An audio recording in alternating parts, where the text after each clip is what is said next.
नमस्ते बच्चों, मेरा नाम आकाश नागर है और आज की जो ये आपकी वीडियो है ये है 11th क्लास में केमिस्ट्री की पार्ट 4। तो ये है 11th केमिस्ट्री। इसके 3 पार्ट आपको भेज दिए गए हैं। आज का ये पार्ट है 4th। तो जिन्होंने इससे पहले के पार्ट नहीं देखे हैं वो उनको पहले देखेंगे, 1 को, फिर 2 को, फिर 3 को, फिर 4 देखेंगे। तो जिन्होंने देख लिए हैं वो सीधे वीडियो को देख लेंगे और उनको समझ में भी आएगा। तो अभी तक हम जो पढ़ चुके हैं केमिस्ट्री में उससे आगे चलते हैं। अभी इसमें क्या पढ़ेंगे? अच्छा, इसमें ऊपर भी था। इसमें है यूनिट कन्वर्जन। यूनिट कन्वर्जन का क्या मतलब है? मात्रकों में बदलना, मात्रकों को बदलना। तो मात्रकों को कैसे बदलना? जैसे कि लंबाई हुई, लंबाई ये क्या है? 1m 1 metre. 1 मीटर में कितने होते हैं? 1 मीटर बराबर है 100 सेंटीमीटर। तो 100 सेंटीमीटर को क्या लिख सकते हैं हम? 10 की पावर 2। 100 को क्या लिख सकते हैं? 10 की पावर 2 और सेंटीमीटर का सेंटीमीटर। तो वही यहाँ पे लिखा हुआ है। उसके बाद एक माइक्रोमीटर। ये जो आप देख रहे हैं साइन, अगर ये आपको क्लियर नहीं हो रहा हो तो ये कुछ इस तरह का होता है। 1 माइक्रोमीटर, इसको बोलते हैं माइक्रो। ठीक है, इसके अंदर कितने होते हैं? 10 की पावर -6 मीटर। ठीक है, सेंटीमीटर का भी जिक्र करेंगे। उसके बाद आता है नैनोमीटर, 1 nm। 1 nm यानी 1 नैनोमीटर। इसमें होते हैं 10 की पावर 9 माइनस के 9 मीटर। उसके बाद आता है पीको। नैनो को कैसे लिखते हैं? NaNO। पीको होता है PECO। एक पीको मीटर में होते हैं 10 की पावर -12 मीटर। ठीक है, उसके बाद एक है एंगस्ट्राम। ये जो आप साइन देख रहे हैं ये वाला, अगर आपको नहीं दिख रहा तो इसको कैसे ऐसे लिखते हैं? ए के ऊपर ही छोटा सा ओ बना देते हैं या गोला सा। इसको क्या बोलते हैं? एंगस्ट्राम। एंगस्ट्राम। ठीक है, तो एक एंगस्ट्राम में कितने होते हैं? 10 की पावर -10 मीटर। तो अब आप समझ रहे हैं 10 की पावर +2 थे। आप समझते हैं 1 मीटर कितना होता है?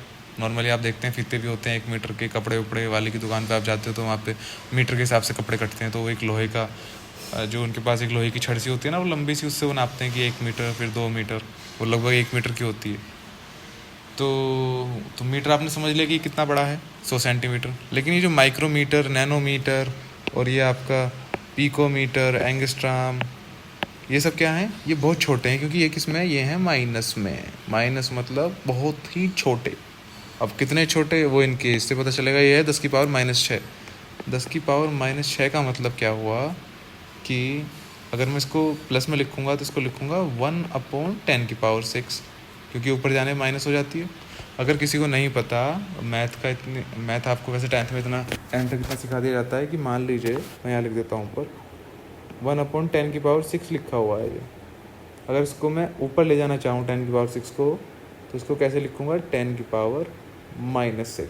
ऊपर जाके माइनस हो जाएगी। ऊपर जाके माइनस होती है तो नीचे आके अगर 1/10 लिखूँगा तो ये प्लस की लिखी जाएगी। तो मैंने लिख दिया 1/10 की पावर 6। तो 1/10 की पावर 6 का मतलब है एक के आगे 6 जीरो, 1 2 3 4 5 और 6।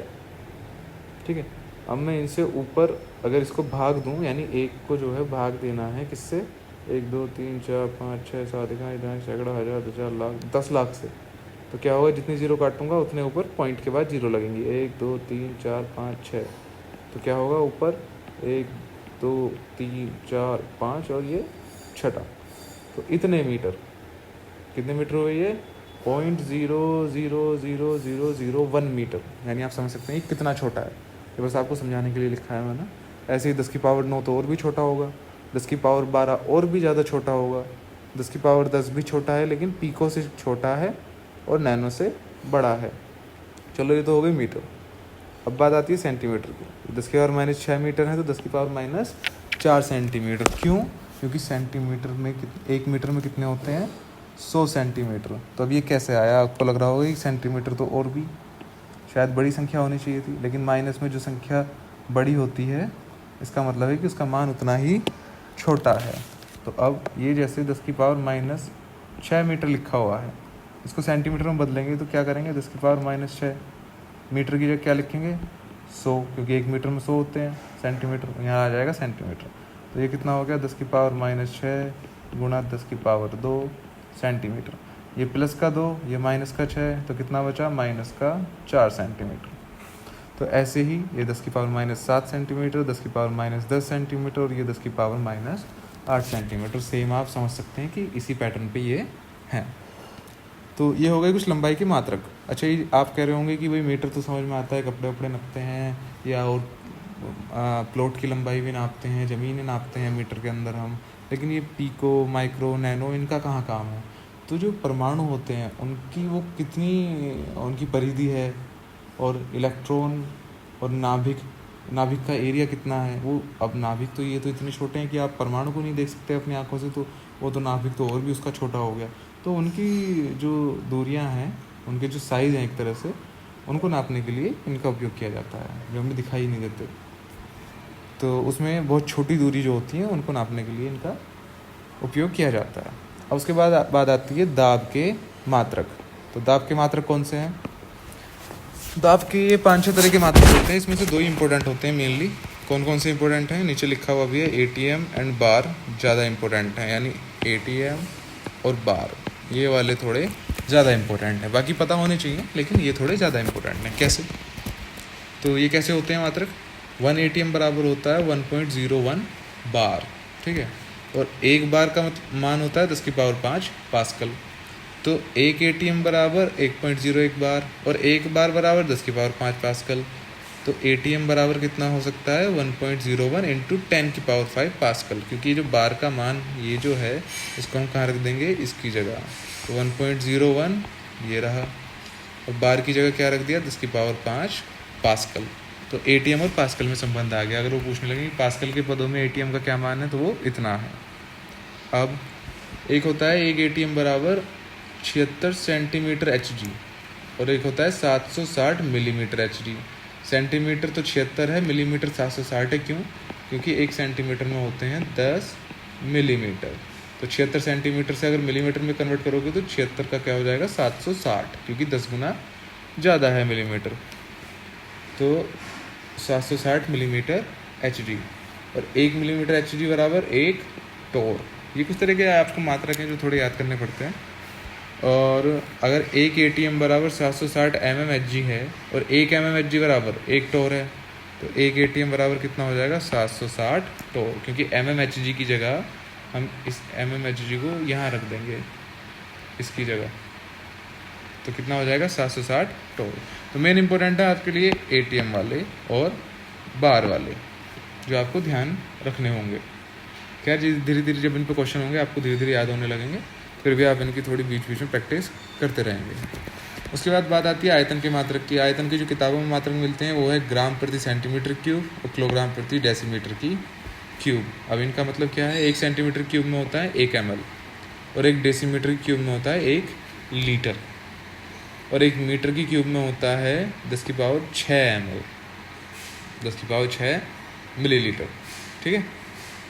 तो ये याद रखने वाली चीज़ें इनका ये तो है नहीं कि ये किस तरह से हैं, ये तो सीधी सीधी याद रखने वाली चीज़ें हैं जो, और सिंपल ही हैं भाई। 1 मीटर की क्यूब में कितना था, 1 ml, 1 सेंटीमीटर क्यूब में, तो 1 मीटर क्यूब में अपने आप ही कितना हो जाएगा, 10 की पावर 6। अब आप कहोगे यहाँ तो 1 ml है, यहाँ 10 की पावर 6 हो गया, इतना अंतर कैसे भाई। 1 मीटर में कितना होता है, 10 की पावर 2 सेंटीमीटर है ना, यानी 100 सेंटीमीटर। 100 सेंटीमीटर लिखो चाहे 10 की पावर 2 सेंटीमीटर लिखो, बात तो एक ही है। अब ये तो हुई नॉर्मल 1 मीटर और सेंटीमीटर, अगर इसकी क्यूब कर दी जाए तो इसकी भी क्यूब हो जाएगी। तो 1 मीटर की क्यूब में कितना हो जाएगा, 10 की पावर 2 गुणा 3, 10 की पावर 6, और सेंटीमीटर पे क्या आ जाएगी, क्यूब। तो 1 मीटर क्यूब बराबर 10 की पावर 6 सेंटीमीटर क्यूब। तो इसीलिए 1 मीटर क्यूब बराबर 10 की पावर 6 ml, ठीक है। या इसको और भी अगर आपको समझना है तो 1 मीटर की क्यूब, और इसको क्या लिख सकता हूँ, 10 की पावर 6 गुणा 1 सेंटीमीटर क्यूब, बात तो एक ही। अगर मैं एक ही गुणा भी लिख दूँ तो बात तो वही रहेगी। और 1 सेंटीमीटर क्यूब कितनी है, ये रही 1 सेंटीमीटर क्यूब क्या है, 1 ml। तो 10 की पावर 6 गुणा 1 ml, तो क्या आ गया, 10 की पावर 6 ml। और ये 10 की पावर 6 ml ही कहाँ लिखा हुआ है, ये रहा। तो 1 मीटर क्यूब बराबर 10⁶ ml। तो इस तरह से ये एक दूसरे में से निकल जाते हैं जब आपको पता होता है कितने मीटर में कितने सेंटीमीटर हैं, है ना। इस तरह से आप निकाल सकते हैं बाकी मात्रक भी। तो ये मैंने आपको समझा दिया ये किस तरह से एक दूसरे से बनते हैं। अब इसके बाद बात आती है ऊर्जा के मात्रक की। ऊर्जा में क्या है, कैलोरी है, जूल है और अर्ग है। जूल वाला ज़्यादा फेमस है, फेमस से मतलब ज़्यादा इंपॉर्टेंट है एक तरह से, जो ज़्यादा यूज़ होता है। तो फिर देख लेते हैं 1 कैलोरी में होती हैं। वैसे ही सारे इंपॉर्टेंट हैं क्योंकि ज़्यादा नहीं है, एक तो 3 ही है और ये दोनों तो ज़्यादा इंपॉर्टेंट है, कैलोरी और जूल, ठीक है। तो 1 कैलोरी में 4.18 जूल और 1 जूल में 10⁷ अर्ग। तो कैलोरी और अर्ग में कितना हो जाएगा, इस 1 जूल का मान हम यहाँ रख देंगे। तो 4.18 गुणा 10⁷ अर्ग। तो ये कैलोरी और अर्ग का संबंध है। 1 किलो जूल में 10⁻³ जूल, क्योंकि आपको पता है 1 kg कोई भी चीज़ हो उसमें कितना होता है 1000 ग्राम, ठीक है। किलो का मतलब सीधा 1000 से है। तो यहाँ 1 किलो जूल है तो ये 10⁻³ जूल है। 1 किलो जूल बराबर 10⁻³ जूल। ये आपको समझ में आनी चाहिए कि सीधा क्या है, 10⁻³ क्या है 1000। 1000 को तो 10⁻³ लिखते हैं, तो 1000 जूल, क्योंकि किलो का जिक्र है तो 1000 का जिक्र अपने आप होगा। तो 1 किलो में जैसे 1000 ग्राम, ऐसे ही 1 किलो जूल में 1000 जूल, ठीक है। तो ये छोटे मोटे कुछ मात्रक थे नॉर्मल, जो आपने अब तक कुछ काफ़ी हद तक इनमें से पढ़ लिए होंगे। जो नहीं पढ़े होंगे वो आपके लिए नए आए हैं, वो आपको ध्यान रखने होंगे। अब उसके बाद बात आती है कुछ नियमों की, जो आपने अभी तक शायद कुछ तो पढ़ भी लिए हैं, कुछ अब आप पढ़ेंगे। जैसे द्रव्यमान संरक्षण का नियम है, ये शायद आपका 10वीं में था। फिर भी अगर आपको याद नहीं है तो अब पढ़ा दूंगा मैं, अब आपको याद आ जाएगा, या याद नहीं होगा तो आप ठीक से इसको पढ़ के याद कर लेंगे कि ये होता क्या है।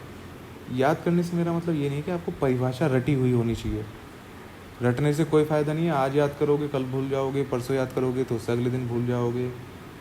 मेन बात है आपको समझ में कितनी आ रही है कि इस परिभाषा का मतलब क्या है। अगर किसी ने अब से 500-600 साल पहले अपना दिमाग लगा के कोई चीज़ें बताई हैं तो वो रटने के लिए तो बताई नहीं होंगी, यानी उनका कुछ ना कुछ आपकी लाइफ में उपयोग हो रहा होगा। किसी ना किसी तरह से वो आपको आगे मदद कर रही होंगी, आगे की रिसर्च में या जैसे भी है। तो वो रटी हुई चीज़ें नहीं है, वो उन्होंने किसी ना किसी बेस पे बनाई हैं तो उनके पीछे कारण है, और कारण है तो आप उसको समझ सकते हैं। तो क्या है, लॉज ऑफ केमिकल कॉम्बिनेशन, यानी रासायनिक संयोग के नियम, इंग्लिश में लॉज ऑफ केमिकल कॉम्बिनेशन। कौन कौन से हैं, द्रव्यमान संरक्षण का नियम, स्थिर अनुपात का नियम, गुणित अनुपात का नियम, व्युत्क्रम या तुल्य अनुपात का नियम, गैलुसाक का गैसीय आयतनों का नियम और आवोगाद्रो का नियम। इनमें से कुछ हो सकता है आपने नाम सुने होंगे, कुछ पढ़े भी होंगे और कुछ आपके लिए बिल्कुल नहीं होंगे। तो लेकिन हम अब पढ़े हैं कि नहीं है वो बात अलग है। हम इसमें इन 6 के 6 नियमों को पढ़ेंगे और समझेंगे कि इनके अनुसार वो जिन्होंने ये नियम दिए हैं, बनाए हैं, वो क्या कहना चाहते हैं।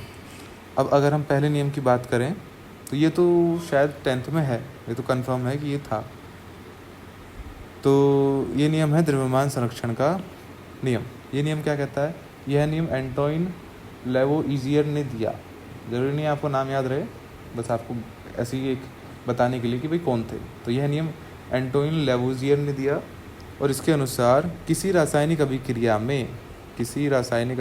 में भाग लेने वाले पदार्थों का कुल द्रव्यमान अभिक्रिया के फलस्वरूप बनने वाले पदार्थों के कुल द्रव्यमान के बराबर होता है, या किसी अभिक्रिया में अभिकारकों व उत्पादों का द्रव्यमान समान रहता है। इसका मतलब क्या कह रहे हैं कि वो कोई भी अभिक्रिया हो, उसमें भाग लेने वाले जो पदार्थ हैं, यानी जो अभिकारक के पदार्थ हैं, जो अभिकारक हैं, भाग लेने वाले पदार्थ, उनका जो कुल द्रव्यमान होगा वो अभिक्रिया के फलस्वरूप बनने वाले पदार्थों, अभिक्रिया के फलस्वरूप यानी अभिक्रिया के बाद क्या बनता है, अभिक्रिया के बाद बनते हैं उत्पाद।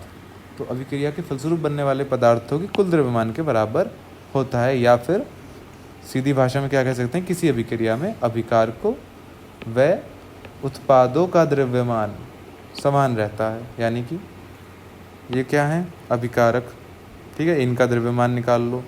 ये क्या है, उत्पाद, इनका द्रव्यमान निकाल लो। दोनों का द्रव्यमान बराबर रहता है, ये उनका नियम है, चाहे वो कोई सी भी समीकरण हो या किसी भी तरह की इक्वेशन हो, मतलब केमिस्ट्री वाले जब कोई रासायनिक अभिक्रिया होती है उसकी बात कर रहे हैं। तो यहाँ पे अभिक्रिया कौन सी हुई, NaOH ने क्रिया करी HCl से, क्या बनाया, NaCl और H2O, ठीक है। अब हमें क्या देखना है कि NaOH का भार क्या है, परमाणु भार से निकालेंगे, आपको कुछ के याद रखने होंगे, मैं बाद में लिखवा दूंगा। Na का होता है 23 23। और इसकी परमाणु संख्या और परमाणु भार में क्या अंतर है? परमाणु क्रमांक मैंने आपको याद दिला दिए, परमाणु संख्या कहो या क्रमांक कहो। Na का क्या होता है? 11। ऑक्सीजन का क्या होता है? 8। इस तरह से। तो ऑक्सीजन का परमाणु भार होता है 16। ये परमाणु भार नहीं है, ये परमाणु क्रमांक थे, आपको याद दिलाने के लिए मैंने लिखे हैं सिर्फ। ये जब चैप्टर शुरू किया था, शुरू में ही मैंने आपको 30 तक तत्व लिखवाए थे उनके परमाणु क्रमांक के हिसाब से। ये क्या है? परमाणु भार, क्योंकि आप द्रव्यमान निकाल रहे हो ना, मतलब भार निकाल रहे हो। तो 23 + 16 और हाइड्रोजन का होता है 1। इधर फिर HCl है, HCl में हाइड्रोजन का 1 और Cl यानी क्लोरीन का 35.5। तो NaOH का जोड़ के आया हमारा 40 ग्राम, HCl का आया 36.5 ग्राम, दोनों का जुड़ के आया 76.5।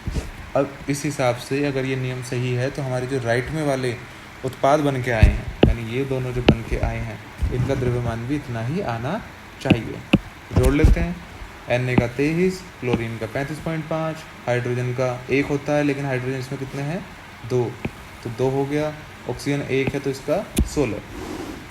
तो 23 और 35.5 58.5, 2 और 16 18, और इन दोनों को जोड़ दिया तो 76.5।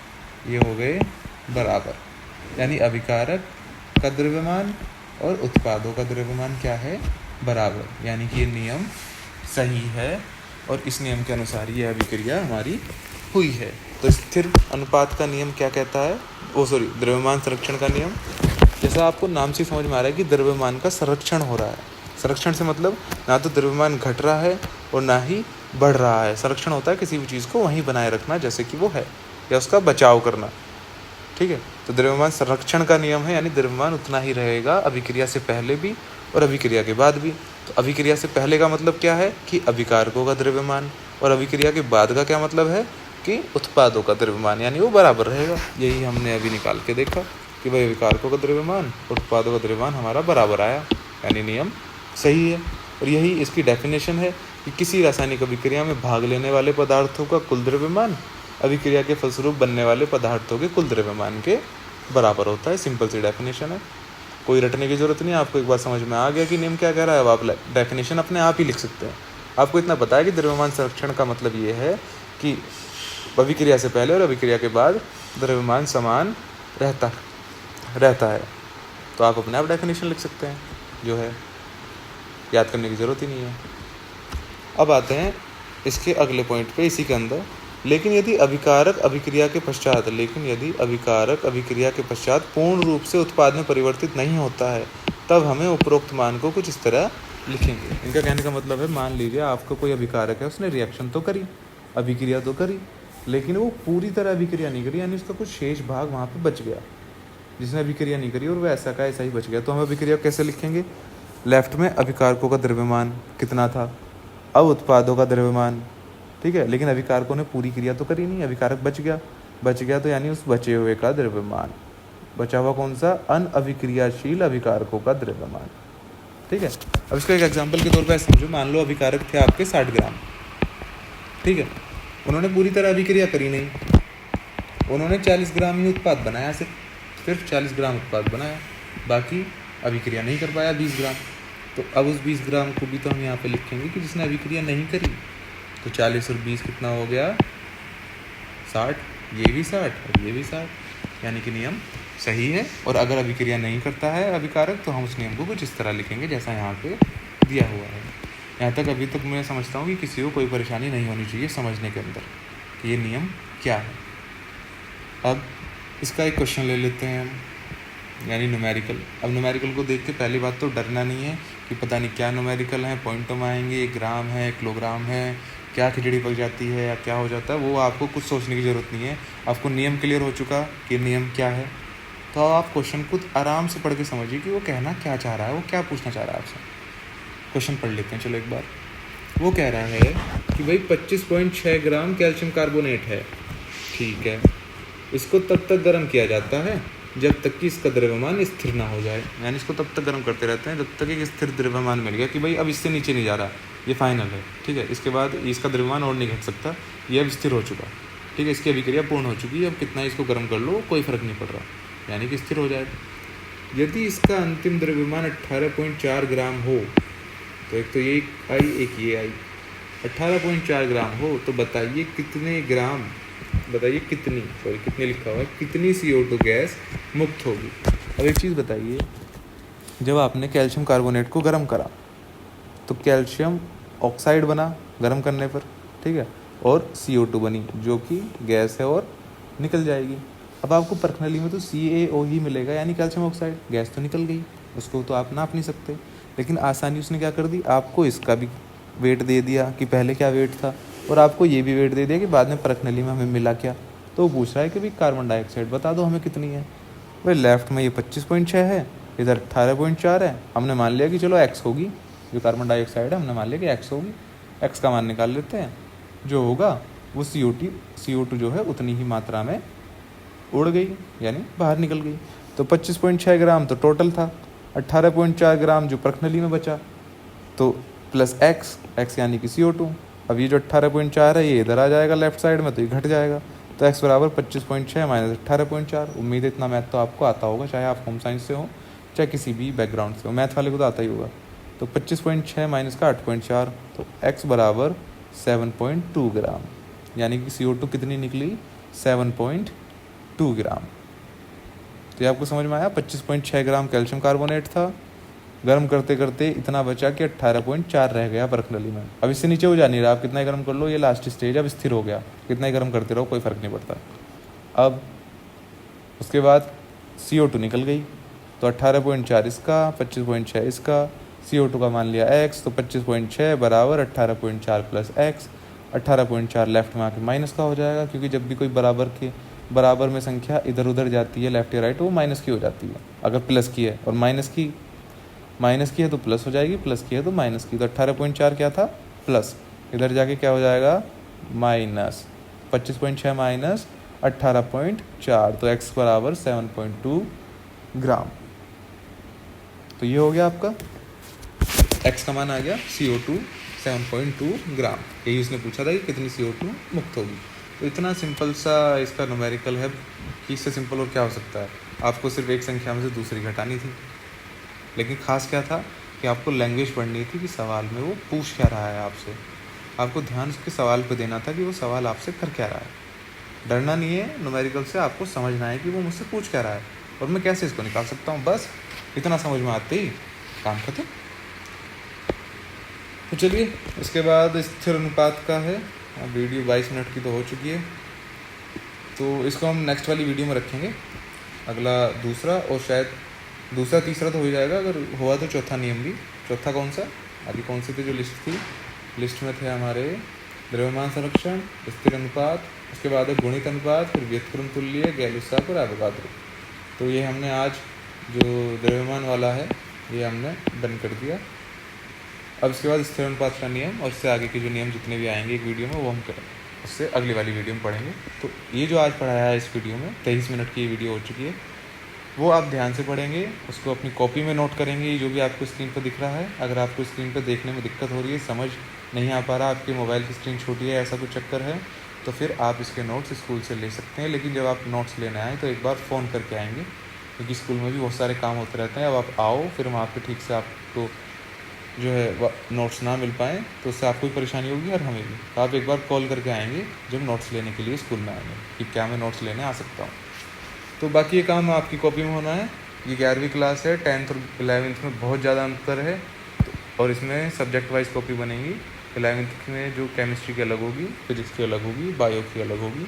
शायद 10th तक ऐसा रहा होगा कि आपने एक ही कॉपी में तीनों सब्जेक्ट कर लिए होंगे, और तीनों भी नहीं किए होंगे तो फिजिक्स केमिस्ट्री तो एटलीस्ट एक ही कॉपी में किया होगा।